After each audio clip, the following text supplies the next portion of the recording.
इस पे डिस्कस करते हैं। तो ये क्वेश्चन दे रखा है आपको जीएसएचएस, और इस क्वेश्चन में बोल रहा है कि इसका गेन मार्जिन निकालो।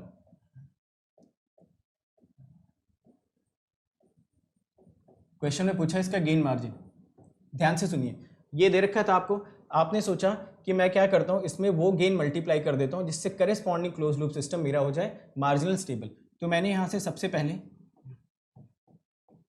के G S H S calculate किया, ये आपको मिला K1 अपॉन K1। देखो आपने अपनी तरफ से इंट्रोड्यूस किया है, ये सिस्टम में ऑलरेडी दे नहीं रखा था, ये तो पहला स्टेप हो गया।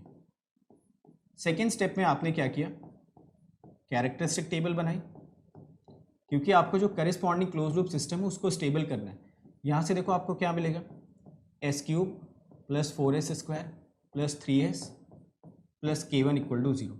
आई थिंक राउत यहाँ से बनाना सबको आता है, एस क्यूब एस स्क्वायर, ये हुआ 1, ये हुआ 3, ये हुआ 4, ये हुआ K1। यहाँ से s टू द पावर 1 आप बनाओगे तो ये बचेगा 12 minus K1/4 and this will become 0, and s to the power nought कितना हो जाएगा, K1। अब मुझे बताओ, अगर आपको ऑड रो 0 करना है, ऑड रो 0 करते ही K1 की वैल्यू कितनी मिलेगी, 12। मुझे बताओ क्या यही गेन मार्जिन होना चाहिए या नहीं? कितने लोग इस बात से कन्विंस्ड हैं यही आपका गेन मार्जिन होना चाहिए? How many of you are convinced with the fact that it should be your gain margin perfectly? क्योंकि सारी की सारी गेन मार्जिन के डेफिनेशन को ये सेटिस्फाई कर रहा है। कौन कौन से डेफिनेशन को सेटिस्फाई किया? आपने इसमें K1 को मल्टीप्लाई किया, K1 को जैसे ही मल्टीप्लाई किया करेस्पॉन्डिंग क्लोज लूप सिस्टम कैसा बन गया, मार्जिनल स्टेबल।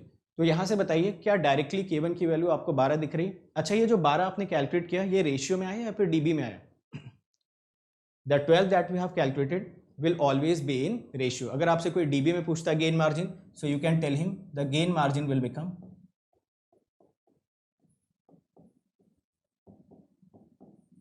ये आपका डीबी में आंसर आ जाएगा। फाइन, चलो अब दूसरी बात देखो। फिर आप बोलोगे सर आप तो बोल रहे थे कि गेन मार्जिन भी इसी से निकल जाएगा और फेस क्रॉसओवर फ्रीक्वेंसी भी इसी मेथड से निकल आएगी। तो फेस क्रॉसओवर फ्रीक्वेंसी भी निकालते हैं, जरा ध्यान से देखो। अब आप क्या करो, ऑक्सिलरी इक्वेशन के पास चले जाओ। यहाँ से ऑक्सिलरी इक्वेशन सबको दिख रही है। What is the auxiliary equation? 4s square plus K1 equal to 0। ये वैल्यू कितनी मिली? 4s square plus 12 equal to 0। यहाँ से s स्क्वायर की वैल्यू कितनी आ जाएगी? -3, या फिर s की वैल्यू कितनी आ जाएगी? +-j√3। इसको आप कंपेयर करिए, s इक्वल टू +-j⍵pc से, और यही √3 आपका कितना आ जाएगा? Face crossover frequency. तो दो लाइन के अंदर आपने face crossover frequency, gain margin दोनों कैलकुलेट कर लिया। अगर किसी को इनर प्रोडक्ट और आउटर प्रोडक्ट आता है तो उसको ये भी बनाने की जरूरत नहीं, तो उसको मैं बता देता हूँ। जिसको inner product into outer product करना आता है उसके लिए ये सब भी करने की जरूरत नहीं है, ये डायरेक्ट आप आंसर कैलकुलेट कर सकते हैं। Is it clear? समझ आ गया सबको? कितने लोगों को ये समझ आ गया? अब देखो इसमें बहुत सारे वेरिएशंस भी होते हैं, ठीक है, बहुत सारे वेरिएशंस होते हैं, उसको भी मैं थोड़ी देर में आपको समझाता हूँ। बट एक प्रोसेस दिमाग में बिल्ड हो जाना चाहिए कि यार गेन मार्जिन की अगर डेफिनेशन ही मैं बहुत अच्छे से पढ़ लेता तो शायद मैं बार बार गेन मार्जिन की कैलकुलेशन के लिए इधर उधर भटकता नहीं। सिंपल सा एक लॉजिक लगा के मैं फेज क्रॉसओवर फ्रीक्वेंसी और गेन मार्जिन एक ही स्टेप में कैलकुलेट कर सकता था। फाइन, समझ आ गया सबको? कर लोगे अब? जल्दी जल्दी करते जाओ यार, कमेंट सेक्शन में बताते भी जाओ, बहुत सारे क्वेश्चंस भी करने, तो 10 से 15 मिनट तो आपने इसी में वेस्ट करवा दिए। ये सबको समझ आया? फाइन। अब देखो जिसको इनर प्रोडक्ट और आउटर प्रोडक्ट करना आता है वो लोग देखिए यहाँ पे, उनको ये भी करने की ज़रूरत नहीं थी। अगर मुझे बताओ इस सिस्टम को मार्जिनल स्टेबल बनाना था तो क्या ये इनर प्रोडक्ट और आउटर प्रोडक्ट बराबर आने चाहिए? अगर इसी सिस्टम को मार्जिनल स्टेबल बनाना था तो क्या आप इनर प्रोडक्ट और आउटर प्रोडक्ट को बराबर करते? देखो यहाँ पे ये आपका हो गया IP, ये आपका हो गया EP। तो इनर प्रोडक्ट इक्वल टू अगर आप एक्सटर्नल प्रोडक्ट करते तो एक ही लाइन में आपका आंसर कितना आने वाला था? 12 आ गया ना, 12। तो एक ही लाइन में आपका गेन मार्जिन रखा हुआ था 12। अगर ये वैल्यू आपने 12 कैलकुलेट कर ली, उसके बाद आप क्या करो, यहीं पे आपको ऑक्सिलरी इक्वेशन भी दिखती होगी। आई होप जब भी आपने कंट्रोल पढ़ा होगा तो थर्ड डिग्री की इक्वेशन से डायरेक्ट ऑक्सिलरी इक्वेशन निकालना और डायरेक्ट उसको मार्जिनल स्टेबल बनाना सीखा होगा। तो जब भी आप कंट्रोल सिस्टम पढ़ते हैं तो आई थिंक ये inner product equal to external product आपने सीखा होगा कभी ना कभी। तो अगर ये inner product equal to external product आपने किया, K1 की वैल्यू मिल गई 12। यहीं से अगर आप चाहते तो ऑक्सिलरी इक्वेशन भी निकाल सकते थे, सिर्फ इवन वाली पावर्स यहाँ से लिखो। तो इवन वाली पावर्स अगर लिखते तो मिलता 4s square plus K1 equal to 0, और यहाँ से भी आपको s की वैल्यू मिलती +-j√3, या फिर ⍵pc आपको कितना मिल जाता 3। तो मेरे ख्याल से देख के आप आंसर बता सकते थे, इतना भी कुछ करने की जरूरत नहीं थी। तो देखो मैं ये सारी चीजें इसलिए समझा रहा हूँ कि मैं ऐसा मान के चल रहा हूँ कि आपने कंट्रोल पढ़ रखा है, तो मैं कंट्रोल सिस्टम नहीं पढ़ा रहा हूँ यार। अगर आपको ये लग रहा है कि मैं गेन मार्जिन आपको पढ़ाने वाला हूँ या फिर नाइक्वेस्ट या फिर कुछ ऐसा पढ़ाऊंगा, तो मैं पढ़ा नहीं रहा हूँ। मैं ऐसा मान के चल रहा हूँ कि आपने कंट्रोल सिस्टम कहीं ना कहीं से ऑलरेडी पढ़ रखा होगा फॉर एनी सोर्सेज। मैं जस्ट आपको कुछ एडवांस चीज़ें बता रहा हूँ जिससे आप अपनी लर्निंग को थोड़ा सा इन्हांस कर सकते हैं। तो मैं पढ़ा नहीं रहा हूँ, तो पहली चीज़ तो ये क्लियर कर लो, मैं सिर्फ आपको टेक्निक्स बता रहा हूँ so that you can enhance your skills while solving the question. Clear? Fine, I think it is clear. अब देखो ये इतना सीधा सीधा है नहीं जितना सीधा दिख रहा है, इसमें कुछ रिस्ट्रिक्शंस होती हैं। तो क्या रिस्ट्रिक्शंस की बात कर ले जल्दी से, फिर क्वेश्चंस पे आते हैं, बोलो। यस तो क्या रिस्ट्रिक्शंस की बात करी जाए? प्रोसेस तो क्लियर हो गया ना, प्रोसेस तो एक लाइन का है, गेन मार्जिन तो चुटकियों में निकल जाएगा, ओमेगा पीसी चुटकियों में निकल जाएगा। बट कुछ रिस्ट्रिक्शंस की भी अगर बात कर लें अभी के अभी, तो फिर आगे की कहानी बिल्कुल स्मूथ रहेगी, अपने दिमाग में फिल्टरिंग बहुत आसानी से हो जाएगी कि किस क्वेश्चन में किस हिसाब से टेक्निक्स लगानी चाहिए। करें? Yes. So I think now we should talk about the restrictions. तो थोड़ा सा पीछे चलते हैं और अब मैं रिस्ट्रिक्शंस की बात करता हूँ। ये प्रोसीजर अब आपको एक क्वेश्चन के थ्रू क्लियर हो गया, सारी बातें बिल्कुल क्रिस्टल क्लियर दिमाग में बैठ गई। अब मैं आपको समझाना शुरू करता हूँ कि ये जो मेथड आप लगा रहे हो ना, इस मेथड की कुछ रिस्ट्रिक्शंस भी होती हैं। सबसे पहले रिस्ट्रिक्शन ये होती है कि जो सबसे लास्ट रो आना चाहिए राउथ का जो सबसे लास्ट रो आना चाहिए, that particular row should not be zero when your K is changing from zero to infinity. तो पहली रिस्ट्रिक्शन दिमाग में बिठाइए कि जैसे ही आपने राउथ बनाया, जो सबसे लास्ट रो आनी चाहिए वो कभी भी जीरो नहीं आनी चाहिए for any value of k1 which in which the k1 is existing from zero to infinity. k1 की वैल्यू कभी भी एग्जैक्टली जीरो नहीं ले रहा हूँ, कभी भी एग्जैक्टली जीरो नहीं ले रहे हैं, तो जीरो से थोड़ा सा ज्यादा से लेके इन्फिनिटी तक की वैल्यूज हम लोग कंसिडर कर रहे हैं। So I think this first restriction is clear to everyone. तो जो RH टेबल वाला मेथड होता है ये यूनिवर्सल मेथड नहीं होता, बस आपको छोटी सी एक चीज चेक करनी होती है कि जो लास्ट वाला रो आपको दिख रहा है, लास्ट वाले रो में कभी भी आपको जीरो वाली रो नहीं दिखनी चाहिए for what's ever values of the k1, जहां पे k1 आपका जीरो से इन्फिनिटी तक वेरी कर रहा है। फाइन, उसके बाद देखते हैं। अब देखो आपके दिमाग में ये सारे क्वेश्चंस आ रहे होंगे, बहुत सारे ऐसे लोग होंगे जिनके दिमाग में ये क्वेश्चन आ रहे होंगे कि सर ऐसा भी तो हो सकता है कि किसी k1 की वैल्यू के लिए ऑड रो जीरो ही ना हो। कितने लोगों के दिमाग में ये क्वेश्चन आ गया था? कितने लोगों के दिमाग में ये क्वेश्चन चल रहा था कि ऐसा कोई ज़रूरी थोड़ी है कि k1 की हर वैल्यू के लिए जीरो ही हो जाए, हो सकता है k1 की कोई भी वैल्यू हम पुट करें और हमारा ऑड रो जीरो ही ना हो, या फिर वो k1 पे डिपेंड ही ना कर रहा हो। आई think this question was coming in your mind. कुछ लोगों ने थोड़ा और ज़्यादा आगे निकल गए होंगे और सोच रहे होंगे कि शायद अगर जीरो आ जाता बट वैल्यू नेगेटिव आ जाती तो ऑड रो जीरो तो हो जाता बट k1 की वैल्यू नेगेटिव आ जाती। जिनके पास थोड़ा और दिमाग होगा वो थोड़ा और आगे निकल गए होंगे, उन्होंने सोचा होगा कि यार हो सकता है कि ऑड रो भी जीरो हो जाए, हो सकता है k की वैल्यू भी पॉजिटिव आ जाए, बट जो ऑक्सिलरी इक्वेशन के रूट्स हैं अगर वो इमेजिनरी नहीं है तो क्या होगा? ये भी बिल्कुल पक्की बात है, ये भी कुछ लोगों के दिमाग में चल रहा होगा। और जो और भी आगे लेवल पे हैं, जो बहुत ही आगे लेवल पे हैं, जो कंट्रोल पढ़ाते होंगे शायद, जो ये बैठ के देख रहे होंगे, उनके दिमाग में ये लास्ट वाला डाउट आना चाहिए कि अगर ऑड रो भी जीरो हो गया भाई, k1 की वैल्यू पॉजिटिव के लिए, ऑक्सिलरी रूट्स भी जियो मेगा एक्सिस पे आ गए, बट अगर रूट्स रिपीटेड आ गए तब क्या करोगे? सबको समझ आ रही रिस्ट्रिक्शन? तो ये कॉमन सेंस है, ये थॉट आना चाहिए अपने माइंड में कि हो सकता है ऑड रो जीरो ही ना हो सकता है ऑड रो जीरो हो पर k1 की वैल्यू नेगेटिव आ जाए, हो सकता है ऑड रो भी जीरो हो k1 भी पॉजिटिव आए बट ऑक्सिलरी इक्वेशन के रूट्स इमेजिनरी एक्सिस पे ना आए, और सबसे लास्ट वाला हो सकता है आपका ऑड रो भी जीरो हो जाए, हो सकता है k1 भी पॉजिटिव आ जाए, हो सकता है ऑक्सिलरी रूट्स भी जियो मेगा एक्सिस पे आ जाए बट वो नॉन रिपीटेड आ जाए।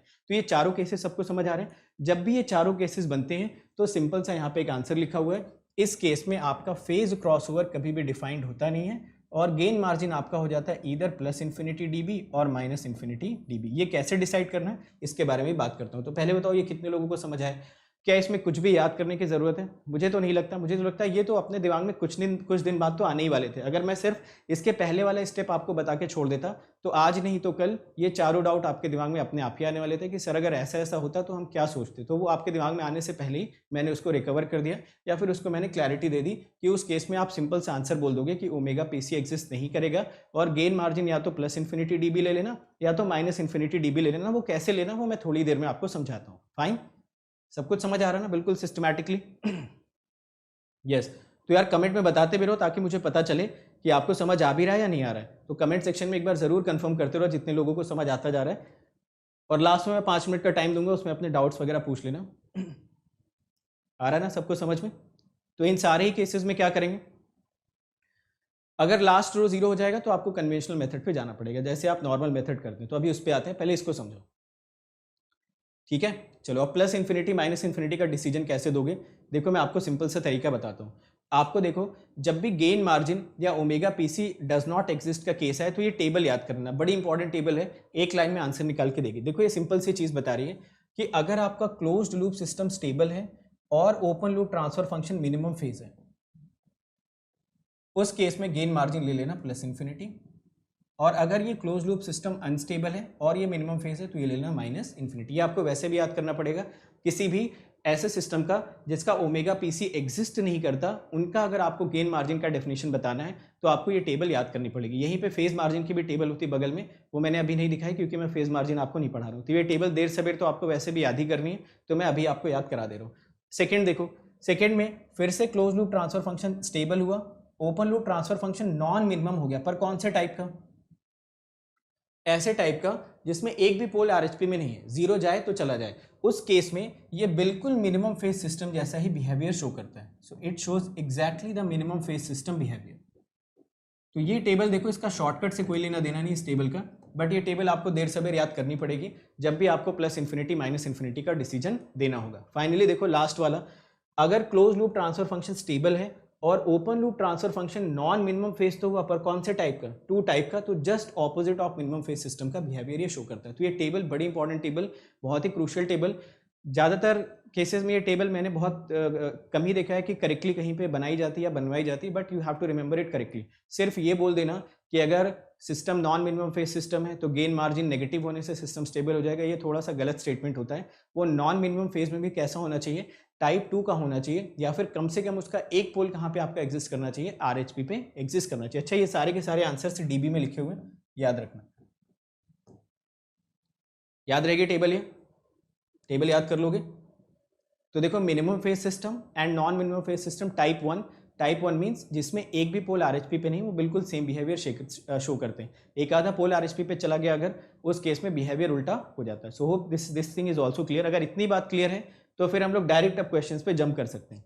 जिसको इतनी बात समझ आ गई, अब उसको कुछ भी सीखने की जरूरत नहीं। तो जल्दी से मैं समरी बता के फटाफट क्वेश्चंस पे आता हूँ। फाइन, तो एक बार बता दो यार, if you are clear, if you have clarity till now, ठीक है, बोलो यार, जल्दी बोलो। 10 बजे रात में अगर आपको कोई आके पढ़ा रहा है और शॉर्टकट दिखा रहा है, शॉर्टकट बता रहा है, तो एटलीस्ट इतना तो आपकी रिस्पॉन्सिबिलिटी बनती है कि आप रिस्पॉन्ड करिए कमेंट सेक्शन में और शेयर करिए, शेयर करिए और बताओ कि कंट्रोल सिस्टम चल रहा है यहाँ पे, हवाई चीज़ें नहीं, आप सारी चीज़ें कनेक्ट करते हुए पढ़ना चाहिए आपको, ठीक है। चलो मैं फिर से आपको रिपीट कर देता हूँ फटाफट 2 मिनट में पूरा, फिर आते हैं डायरेक्ट क्वेश्चन पे। डायरेक्ट क्वेश्चन पे आते हैं। सबसे पहला, गेन मार्जिन क्या होता है? गेन मार्जिन वो मार्जिन होता है जो मल्टीप्लाई करते हैं ओपन लूप सिस्टम में, बट स्टेबिलिटी डिसाइड हो जाती है क्लोज लूप सिस्टम की। गेन मार्जिन वो मार्जिन होता है जो ऐड करते हैं ओपन लूप सिस्टम में, बट स्टेबिलिटी डिसाइड हो जाती है क्लोज लूप सिस्टम की। सिंपल सी डेफिनेशन के बेसिस पे हम लोगों ने आपको बताया कि कैसे आपको मिनिमम फेज का डेफिनेशन बताना, non minimum phase, type 1 type 2 के बारे में कैसे बताना। This is also very clear to everyone. इसको भी मैंने बिल्कुल सिंपल तरीके से बता दिया। एक आधा पोल भी आरएचपी में चला जाए, नॉन मिनिमम फेज 2 टाइप बोल देना। फिर उसके बाद हम लोगों ने प्रोसीजर देखा। प्रोसीजर में मैंने सिंपल सी चीज़ ये बता दिया कि आरएच टेबल वाला पूरा का पूरा प्रोसीजर तभी वैलिड है जब आपका लास्ट रो जीरो नहीं होना चाहिए for any value of K which is lying between 0 to infinity, correct. फिर उसके बाद ये कुछ आपके दिमाग में जो क्वेश्चंस आने वाले थे उसको मैंने पहले ही किल आउट कर दिया और बता दिया ऐसा कुछ भी अगर आपके दिमाग में चल रहा हो तो उसका जवाब होता है ओमेगा पीसी एग्जिस्ट नहीं करेगा। गेन मार्जिन या प्लस इन्फिनिटी डीबी या माइनस इन्फिनिटी डीबी होगी, we do not know until and unless we do not have this table. अब आते हैं डायरेक्ट हम लोग क्वेश्चन पे। अच्छा, गेन मार्जिन निकालोगे कैसे, वो तरीका तो शायद आपको पता ही है, तो जस्ट इसको भी एक बार देख लो। ऑड रो जीरो हो जाए, K1 की वैल्यू पॉजिटिव हो जाए, रूट्स जे ओमेगा एक्सिस पे लाई कर जाए, तो जो K1 की वैल्यू होगी वो गेन मार्जिन हो जाती है और जो लोकेशन ऑफ रूट्स होती है वो ओमेगा पीसी हो जाती है। तो ये फ्लो चार्ट कितने लोगों को समझ आ गया? ये फ्लो चार्ट जल्दी से मुझे बता दो, फिर उसके बाद हम लोग क्वेश्चंस पे आते हैं।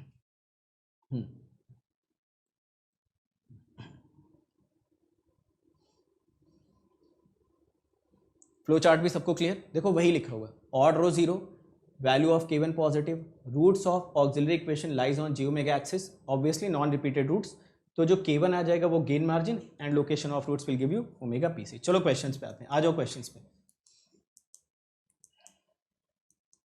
चलो ये क्वेश्चन, गेन मार्जिन निकाल के बताओ इसका। जल्दी इसका गेन मार्जिन निकाल के बताओ with in 30 seconds. Within 30 seconds, I am waiting for your answers. Then I'll tell you something very important in this question. And in the previous question also, I'll relate both the questions and I'll give you one very important conclusion in that. Within 30 seconds, I need the gain margin of this particular system.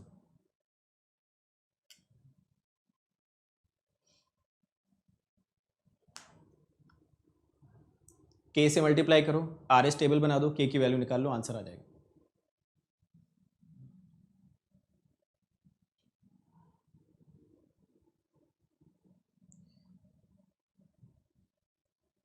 .3 आ गया ना एक बार में? आ रहा मजा?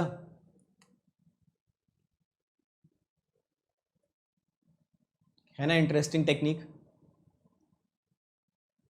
0.6 6/10 आएगा. 10/6 नहीं आएगा, 6/10 आएगा. चेक करो जरा, जिसका 10/6 आ रहा है. अरुण एक बार चेक करो यार आंसर अपना, कैलकुलेशन मिस्टेक करो. तो है ना इंटरेस्टिंग टेक्निक. एक दो क्वेश्चन में आप इसमें बिल्कुल प्रो हो जाएंगे और आराम से आंसर्स निकालेंगे. देखो जरा, कोई मुझसे किसी ने बोला इसमें गेन मार्जिन निकालो, तो मैंने अपने दिमाग में सोचा कि यार गेन मार्जिन अगर निकालना है तो इसमें क्या मल्टीप्लाई कर दो कि करस्पॉन्डिंग CLTS मेरा बन जाए मार्जिनल टेबल. तो कर देते हैं इसमें मल्टीप्लाई. तो मैंने यहाँ से इसको यार FS मान लिया करो ना, बार बार लिखने की ज़रूरत नहीं. तो मैंने यहाँ से K1 FS लिखा. तो अब देखो ये स्टेप्स बड़े इंपॉर्टेंट है, ध्यान से देखिए. यहाँ पे मैंने लिखा 10K1 अपॉन, ये K1 ऑलरेडी क्वेश्चन में था नहीं, ये K1 आप अपनी तरफ से डाल रहे हो यार, ठीक है. K1 की रेंज भी यहीं पे लिख लिया करो क्लैरिटी के लिए. फिर आप यहाँ से बनाएंगे RH टेबल. RH टेबल जब आप बनाएंगे so you will gate SQ plus 3S² plus 2S plus 10K1. अब मैं एक इंपॉर्टेंट चीज़ बता रहा हूँ, वो इंपॉर्टेंट चीज़ ध्यान से सुनना पहले मेरी बात, फिर उसके बाद आप अपने लॉजिक को लगाना. सबका आंसर ठीक है जो भी 0.6 बता रहा है. I hope that answer is correct. देखो 1 2 3 10K1 करेक्ट. S⁻1. अब बहुत ध्यान से मेरी बात सुन लो. अब ऐसा नहीं शॉर्टकट पता चल गया तो डायरेक्ट लगाते जा रहे हो. मेरी बात भी बहुत ध्यान से सुनो. मैं एक एक स्टेप में क्या क्या आपको बता रहा हूँ. आंसर सबने ठीक निकाला, बट जो गलती पॉसिबली हो सकती है वो एक बार जरा ध्यान से सुनिए. So I think this is coming out to be 6 minus 10K1/3 and this value is coming out to be 0 and this S0 is coming out to be 10K1. So I think this is the first question where we want to understand everything that we have concluded till now. जैसे ही मेरे पास ये table बन के आ गई, मेरी नज़र सबसे पहले लास्ट रो पे जानी चाहिए. मेरी नज़र जैसे ही सबसे पहले लास्ट रो पे गई तो मैंने देखा यार 10K1 है, ये कभी जीरो नहीं हो सकता क्योंकि K1 ऑलरेडी जीरो से थोड़ा सा बड़ा है और इन्फिनिटी तक जा रहा है. तो K1 खुद जीरो नहीं हो सकता कभी भी, क्योंकि K1 आपने थोड़ा सा जीरो से ज़्यादा बड़ा माना. अभी मैं बताता भी हूँ कि गेन मार्जिन रेशियो में हमेशा जीरो से इन्फिनिटी एग्जिस्ट करता है और DB में माइनस इन्फिनिटी से इन्फिनिटी तक एग्जिस्ट कर सकता है. तो एक सिंपल सी बात, जैसे ही आप RS टेबल बनाए हमेशा आपकी निगाह जानी चाहिए सबसे लास्ट वाली रो पे. लास्ट वाली रो पे जैसे ही आपकी नजर गई, आपने देखा नॉन जीरो नहीं था, फिर आप आगे बढ़ने की कोशिश करी. आपने आगे बढ़ने की कोशिश में सबसे पहले आपने ऑड रो को जीरो करा. जैसे ही आपने यहाँ से ऑड रो को जीरो किया, आपको K1 की वैल्यू मिल गई 6/10. अब यहाँ पे थोड़ा सा रुक जाना, यहाँ पे आपको थोड़ा सा रुकना है. ये गेन मार्जिन हो भी सकता है, नहीं भी हो सकता है, थोड़ा सा रुकना है. एक बार ऑक्सिलरी इक्वेशन की टेस्टिंग जरूर करनी है, ठीक है. K1 आपका हो सकता है गेन मार्जिन ना भी हो इन सम ऑफ द केसेस, बट आपको ऑक्सिलरी इक्वेशन की टेस्टिंग जरूर करनी है. यहाँ से टेस्टिंग करते हैं ऑक्सिलरी इक्वेशन की. तो ऑक्सिलरी इक्वेशन आपको दिख रहा होगा 3S² plus 10K1 equal to 0. 10K1 की वैल्यू यहाँ से अगर निकालोगे तो आपको मिल जाएगा 6. ये मुझे मिला 6 इक्वल टू 0. यहाँ से अगर आप S की वैल्यू कैलकुलेट करेंगे you will get it as plus minus J√2. Compare करोगे तो ओमेगा PC आपको मिल गया 2. तो सबसे पहले मुझे यहाँ से ये बताइए, क्या ऑक्सिलरी इक्वेशन के रूट्स J ओमेगा एक्सिस पे लाई कर रहे थे या नहीं कर रहे थे? अगर ऑक्सिलरी इक्वेशन के रूट्स J ओमेगा एक्सिस पे लाई कर रहे थे, तब ये वाली जो चीज़ है इसको आप बोल सकते हैं yes this is my gain margin. पहले इसके गेन मार्जिन होने पर सवाल था कि ये गेन मार्जिन शायद था शायद नहीं था, बट अब हमें क्लैरिटी हो गई कि ये 100% क्या हो आपका गेन मार्जिन. अच्छा, ये गेन मार्जिन आपने DB में कैलकुलेट किया या रेशियो में कैलकुलेट किया? हमेशा इस मेथड से जो आपका गेन मार्जिन आता है that is always in ratio. तो रेशियो में अगर आपने कैलकुलेट किया इसको, तो अगर कोई DB में पूछता तो DB में इसकी वैल्यू कितनी आ जाती? DB में अगर आपसे पूछता कोई तो you could have calculated this value as 20 log 10 K1 and obviously you would have got some negative answer in DB. Yes और नो? फाइन, ये सारे पॉइंट्स सबको क्लियर हुए? यस. तो रेशियो में आपका आंसर आया 0.6, DB में आ गया आपका नेगेटिव. अब मैं एक जस्ट टेस्ट यहाँ पे लगाना चाहता हूँ, एक टेस्ट मैं आपसे पूछना चाहता हूँ. वो टेस्ट में देखते हैं जरा कि हम लोग कितने कंफर्टेबल. पहले तो ये बता दो कि ये प्रोसेस सबको क्लियर हो गया. जैसे टेबल बनाई, लास्ट रो देख लिया जीरो नहीं है, ऑड रो को जीरो किया, क्वेश्चन मार्क लगा दिया, गेन मार्जिन हो भी सकता है नहीं भी हो सकता है, ऑक्सिलरी इक्वेशन के पास गए, अगर वो इमेजिनरी एक्सिस पे रूट दे देता है तो वही ओमेगा पीसी अगर पता चल गया तो गेन मार्जिन अगले स्टेप पे निकल आएगा. So I think it's very simple, just you have to be a little bit careful while applying this concept. तो ये कोई शॉर्टकट नहीं है, this is basically we are using the correct definitions we are using. That is why we are able to solve these type of gain margin questions very quickly, because we are comfortable in definitions. Fine, yes. तो I think ये पूरा process बहुत clear है. बहुत सारे question करने यार अभी, है ना, अभी आधे घंटे अपने पास है, कम से कम 10 से 15 क्वेश्चन करेंगे, तो चिंता मत करो, बस सुनते जाओ. तो बस मैं आपसे एक चीज़ यहाँ पे ये पूछना चाहता हूँ. I hope this point is clear to everyone. अब यहाँ से 2-3 चीज़ें मुझे बता दो यार. पहली चीज़ आप मुझे ये बता दो कि जो ओपन लूप सिस्टम है ये कैसा था, मिनिमम फेज था या नॉन मिनिमम फेज था? So I think it is minimum phase. I think it is minimum phase. ध्यान से सुनना इसको. गेन मार्जिन आपका कैसा है? Negative in dB. तो यहां से आप आंख बंद करके बोल सकते हो कि जो भी क्लोज लूप सिस्टम आएगा वो 110% अनस्टेबल आएगा. या आप आंख बंद करके बोल सकते हैं. आपने पहले चेक किया open loop system minimum phase, gain margin negative, तो क्लोज लूप सिस्टम 110%, इन दोनों के मिक्स से आपको क्या मिलेगा? अनस्टेबल. क्या चेक भी कर लें क्लोज लूप सिस्टम अनस्टेबल है? आप चेक करने के लिए देखो कितना अच्छा तरीका आपके पास प्रेजेंट है. चेक करने के लिए क्या करो, ये आपने ऑलरेडी राउट बना रखा है, राउट बना दिया ना आपने, और ये था आपका ओपन लूप सिस्टम. अगर इसी से क्लोज लूप सिस्टम की स्टेबिलिटी चेक करनी है तो क्या इस राउट में बस K1 की वैल्यू 1 ही तो पुट करनी है? ध्यान से देखिए मैं क्या बोल रहा हूँ. अगर आपको ये सिस्टम दिया होता और आपसे पूछता क्लोज लूप सिस्टम की स्टेबिलिटी बताओ, तो आप क्या करते? 1 + GSHS लिखते इसका और फिर इसका राउट बनाने की कोशिश करते. तो वो राउट तो ऑलरेडी यहाँ पे बना हुआ ना आपका, जस्ट K1 की वैल्यू 1 ही तो पुट करनी है. K1 की वैल्यू जरा यहाँ पे 1 पुट करो. देखो इसका साइन पॉजिटिव, इसका साइन पॉजिटिव, इसका साइन नेगेटिव, इसका साइन पॉजिटिव. कितनी बार साइन चेंज हुआ? 2 बार. मतलब 2 पोल्स इसके RHP में लाई कर रहे होंगे, और अगर इस सिस्टम के 2 पोल्स RHP में लाई कर रहे हैं तो करेस्पॉन्डिंग क्लोज लूप सिस्टम 110% कैसा हो जाएगा? अनस्टेबल. तो ये एक एडेड इन्फॉर्मेशन है जो मैं आपको दे रहा हूँ. This is nowhere related with the shortcut, और this is nowhere related with the calculation of the gain margin. This is some added information which I am giving you, कि आप इस वाली टेक्निक से ये भी अंदाजा लगा सकते थे कि open loop system minimum phase था, गेन मार्जिन नेगेटिव था, तो corresponding close loop system unstable हो जाना चाहिए था. उसका वेरिफिकेशन भी मैंने आपको करना बता दिया. अगर कोई ये सिस्टम आपको देता और पूछता CLTF बताओ स्टेबल है अनस्टेबल है, तो आप यही काम तो करते कि ये जो दे रखा था इसका 1 + GSHS निकालते, राउट बनाते. हमने इसका राउट ना बना के K1 से मल्टीप्लाई करके राउट बना रखा था, तो इसी राउट में K1 को 1 पुट कर देंगे, उसमें कौन सी बड़ी बात. ठीक है, fine. Is it clear to everyone? समझ गए ना सब लोग ये बात? ठीक. क्या यही चीज़ इस वाले क्वेश्चन में भी टेस्ट करी जा सकती थी? जो पहले वाला क्वेश्चन था, इसके जस्ट पहले वाले क्वेश्चन में ये चीज़ टेस्ट करके देखें. क्या देखना है यहाँ पे? हाँ, गेन मार्जिन कहाँ गया इसमें? 12. ये गेन मार्जिन 12 में आ रहा है, तो डीबी में कैसा आ जाएगा ये? देखो डीबी में कुछ पॉजिटिव डीबी आएगा. I think yes. ये पिछला वाला क्वेश्चन है जो ऑलरेडी हम लोग कैलकुलेट कर चुके हैं. तो ये डीबी में आ गया पॉजिटिव इन डीबी. यहाँ पे भी हमने चेक किया, आपका ओपन लूप सिस्टम आ गया था मिनिमम फेज. देखो open loop system minimum phase यहाँ पे था, एंड इसके बाद हम लोग चेक कर लेते हैं गेन मार्जिन. तो गेन मार्जिन आपका आ रहा था पॉजिटिव इन डीबी. ये एडेड इन्फॉर्मेशन है यार, इसका शॉर्टकट से कोई लेना देना है. इन दोनों इन्फॉर्मेशन को अगर आप कंबाइन करते तो आप आंख बंद करके बोल सकते थे क्लोज लूप सिस्टम मेरा होना चाहिए था स्टेबल. चेक करके देख लो. अगर कोई ये आपको ट्रांसफर फंक्शन देता और आपसे बोलता जरा ये चेक करके बताओ कि corresponding close loop system stable है नहीं, तो आप इसका राउट बनाते.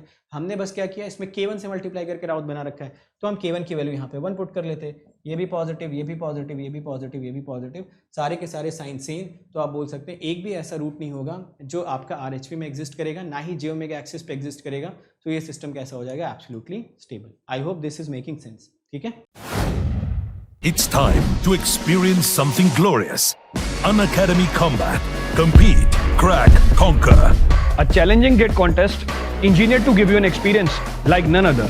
Where you put your knowledge to test. and battle it out with a test. To bring out the best in you, Unacademy Combat is the most competitive, gamified contest for gate till date, with the best of the questions by best educators. With detailed video solutions from top educators right after each contest.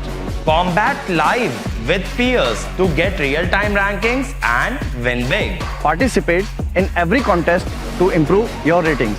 Challenging contests every fortnight or alternate Sunday. Live ranking after every question. Big rewards for top rankers. Your passion to crack GATE deserves this. Your hard work towards your dream deserves this. Fuel your inner fire for the ultimate GATE challenge.